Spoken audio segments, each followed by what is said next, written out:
Hello नमस्ते सबैजनालाई guys. म चाहिँ आज यो लन्च ब्रेकमा चाहिँ सो भिडियो बनाऊँ भनेर खाना खाइसकेपछि हैन सो बाहिरको भ्यू हेर्दै टक्क लाएर मेरो यो म बसेको ठाउँबाट यो भ्यू हेर्दै खानालाई आनन्द नै बेग्लै हुन्छ guys.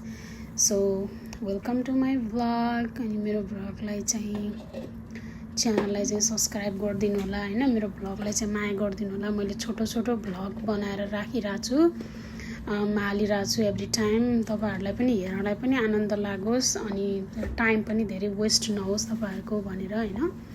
So please support my channel, सँगै ग्रो गर्नुपर्छ। तपाईहरु पनि भ्लगिङ जर्नी स्टार्ट गर्नुहोस्, एकअर्कालाई सपोर्ट गर्दै अगाडि बढौँला हैन। त्यही हो। अनि बाटोमा चाहिँ मैले यसरी टक्क लाएर मोबाइल यस्तो भिडियो हल्का भिडियो खिचे जस्तो गरेर अलिकति यो डाउनटाउन एरिया चाहिँ अलिकति मलाई चाहिँ अलि अनसेफ लाग्छ क्या।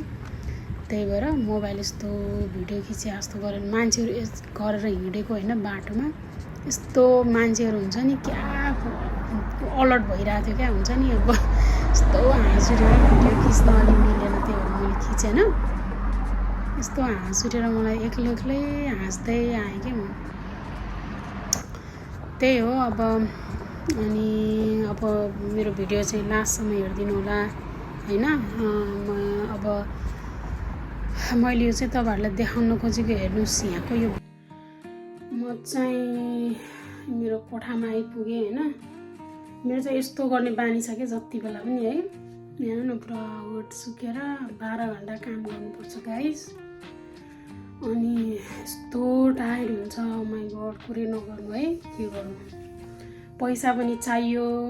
अब काम गर्न अल्छी मानेर भएन।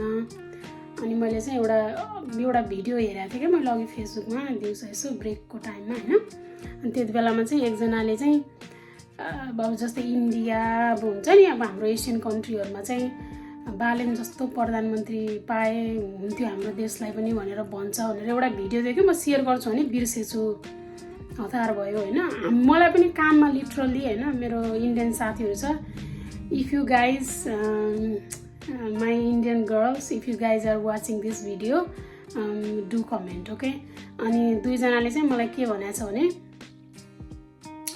तेरो देशमा त कस्तो यङ 35 इयर्सको प्राइम मिनिस्टर भएको है, वी आर सो इम्प्रेस्ड। अनि म त कति डेली न्युज हेरिरहेको हुन्छु, कस्तो अपडेट गरिरहेको हुन्छु भनेर मलाई 2-3 जनाले भनिसक्यो क्या। सो त्यो जस्तो हुन्छ नि, त्यो जस्तो प्राउड मोमेन्ट त केही पनि लाग्दैन रहेछ क्या। अब पहिला उहाँले एउटा भिडियोमा मैले कस्तो सेयर गर्छु भनेको, उहाँको नाम पनि मैले बिर्सेँ क्या। अनि उहाँले चाहिँ के भन्नुभएको छ भने, अब नेपालीहरू भनेपछि जुनसुकै देशमा किन नहोस् हैन, दे नहोस्, अब नेपालमा पनि राम्रो राम्रो पढे लेखेको मान्छेहरू, अब हाइली क्वालिफाइड मान्छेहरू पनि छ हैन। अब राम्रो त मान्छे सबै नै राम्रो हो हैन, तर अब हाइली क्वालिफाइड मान्छेहरू पनि छ। बाहिर आउने मान्छेहरू चाहिँ अब एकदमै आफू क्वालिफाइड भएर पनि अब ठुलो पोस्टमा काम गर्ने मान्छेहरू पनि छ भनेर थाहा हुन्छ विदेशीहरूलाई। तर पनि अब देशको त्यो हालत देखेर नि एकदमै त्यो हेप्ने क्या हुन्छ नि। अब इभन मलाई मेरै छिमेकी देशको मान्छेहरूले के भनेको छ भने, तँलाई एउटा कुरा भन्छु, के अरे माइन्ड नगर ल भन्यो होइन। मैले के कुरा भनेको त, के अरे नेपालको मान्छेहरू त हाम्रोमा हुन्छ नि, अब हाम्रोतिर यस्तो भाँडा माझ्ने अनि भरिया भारी बोक्ने यस्तो मान्छेहरू चाहिँ मैले चाहिँ देखेको थिएँ। इभन हुन्छ नि, अब मेरो नातेदारहरूको घरमा पनि अब खाना पकाउने मान्छेहरू नेपाली, भाँडासाँडा माझ्ने मान्छेहरू नेपाली नै छ। तर अहिले त तिमीहरूको देश कति चेन्ज भएको है भनेर भनेको सुन्दा चाहिँ वा ओएमजी जस्तो लाग्यो कि होइन। जे होस्, अब इन्टरनेसनली पनि एकदमै हुन्छ नि, जे होस् पपुलर भइरहेछ क्या हाम्रो कन्ट्री चाहिँ। सो थ्याङ्क यू बालेन सरकार, सो वी लभ यु। अनि हामीलाई चाहिँ अब त्यही हो, विदेशमा हुन्छ नि अब बसेका मान्छेहरूले चाहिँ एकदमै आफ्नो देशको चाहिँ झन् धेरै माया लाग्ने अनि धेरै चिन्ता लाग्ने चाहिँ हुँदो रहेछ क्या। So we love our country. अनि त्यही हो, हामी चाहिँ अब सकेसम्म होइन, अब थाहा छ अब नेपालमा यहाँको जति हामीले अब यहाँ जति हाम्रो जस्तो लाइफस्टाइल छ नेपालमा मेन्टेन त गर्न सकिन्छ, तर पनि अब अलिकति टाइम चाहिँ लाग्छ होइन। सो त्यही हो, अब